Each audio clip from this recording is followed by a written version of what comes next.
કાકીને જોઈએ છીએ. કારણ કે પપ્પા, મારા પપ્પા એટલે અમૃતલાલ સિંઘાણી. એમના પરમ મિત્ર તરીકે અમે એમને જોયા છે અને અમે નાના હતા ને ત્યારે અમે બહુ સાથે ફર્યા પણ છીએ. એટલે આજે નાનપણ યાદ આવી ગયું.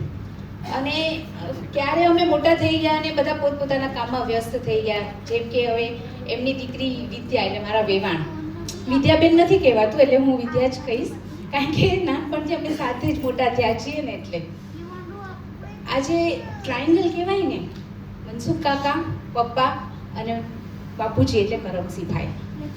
એ ટ્રાયંગલ એક બિંદુમાં આવ્યું, એટલે બિંદુ એટલે અર્જન બાપા. એ સાથે અમે ચાર જેમ ભેગા થયા ને, અને એને સાથે લઈ આવવાવાળા છે ને હેમલતા કાકી.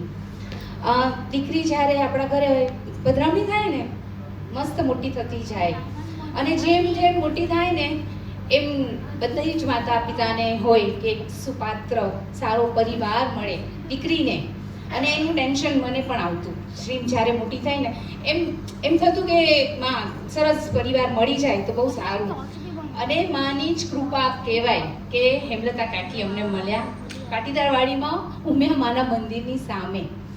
અને કેમ માએ એમને પ્રેરણા આપી હશે ને, ત્યારે જ એમના અંદર એમ થયું કે આ દીકરી મારા ઘરે જ આવી જોઈએ. અને થતું થઈ ગયું, અને ખરેખર મારી દીકરી એમની દીકરી થઈ ગઈ. અને આજે ખરેખર મને એમ થાય છે કે મારી દીકરી એમના ઘરે દીકરી જ છે, કારણ કે અમે આજે જોયું ને કે શ્રીમનું કેવું સરસ સ્વાગત થયું. એને કેવી રીતે આ પરિવારમાં દીકરીને જેમ લે ને એવી રીતની લીધી છે. બહુ જ ગમ્યું. થેન્ક યુ કાકી.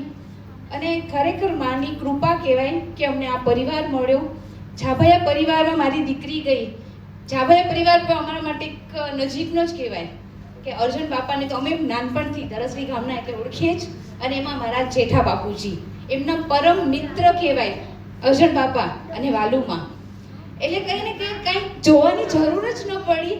જેમ કાકા આવ્યા ઘરે, બાપુજીને કીધું વાહ દીકરાઓ જો બંને હા પાડે ને તો આપણે તો કાંઈ જોવાનું જ નથી. અને આ માની કૃપાથી બધું જ સરસ રીતે થઈ ગયું. થેન્ક યુ કાકા.